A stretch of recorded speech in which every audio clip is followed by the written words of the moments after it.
In 2008, Jan and Dave decided to drive north into neighboring state Maharashtra to see Sindhudurg Fort in Malvan.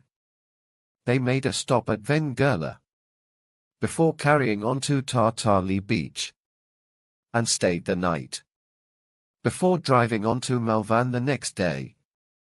The drive took around 3.5 hours. This is their story.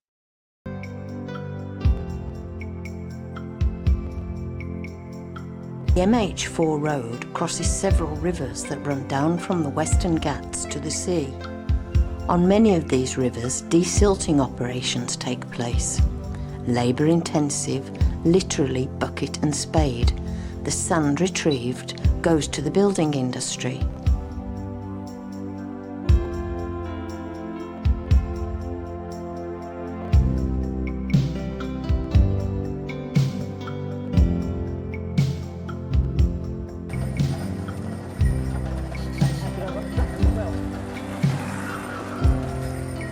Vengurla, on the southern Maharashtra coast, boasts a long stretch of near-deserted shimmering sand.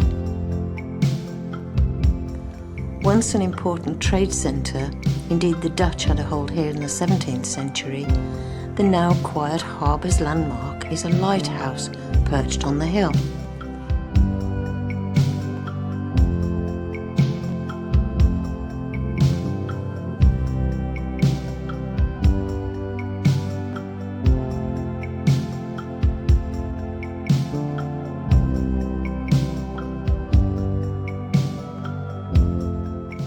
The village of Tarkali, quiet and unspoilt, only a small government bungalow residency and a few local guest houses.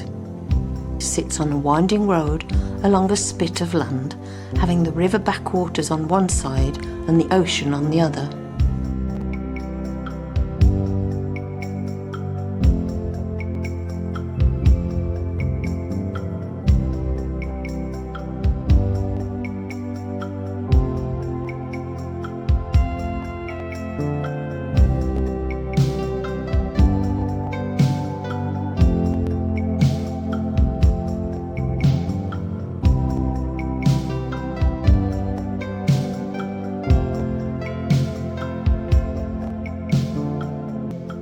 The tip of the spit, called Devbag Beach, is also used for funeral rites by the local Hindu fisherfolk.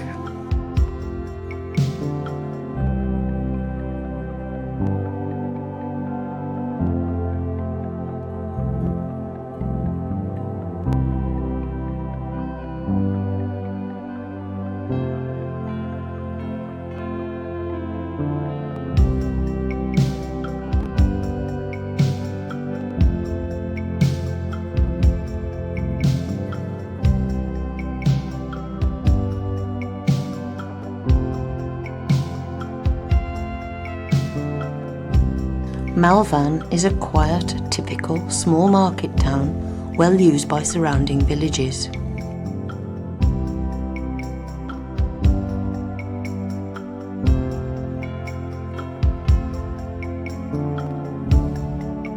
This is one of the most commercially active beaches in the area.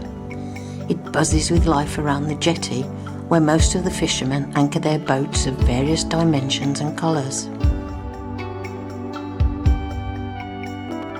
There are a couple of bars and restaurants on the beach that are quite basic, and a beachside hotel bar and restaurant that's a little more upmarket. A ferry service to nearby Sindhudurg Fort runs from Malvan Jetty.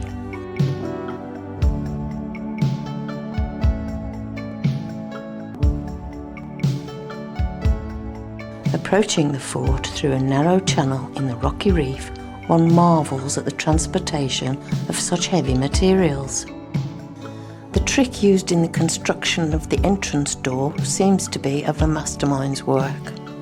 The technique was so deceptive for the enemy that they could not even realise where the entrance door begins. The outer zigzag wall also built in such a way that if the enemy would come to attack, it would be visible from any side, so that troops inside the fort could fire their guns and cannons effectively. No efforts were spared. Over 4,000 mounds of iron were cast, then the foundation stones were laid firmly in lead. It took 500 stone splitters and stone breakers, 200 blacksmiths, 3,000 labourers and hundreds of skilled artists who toiled hard to complete this fort in 3 years. There is one rare coconut tree inside the fort which has 2 branches.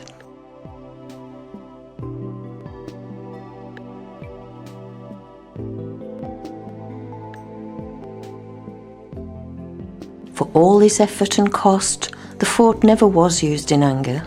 Taking the main highway back towards Goa, we were intrigued by a stately-looking building, so stopped to investigate what turned out to be the palace of the king of Sawantwadi district. We were very lucky to meet the 72-year-old Rani and her son, the Raja, and got the guided tour of the palace buildings and handicraft workshops by the Rani herself.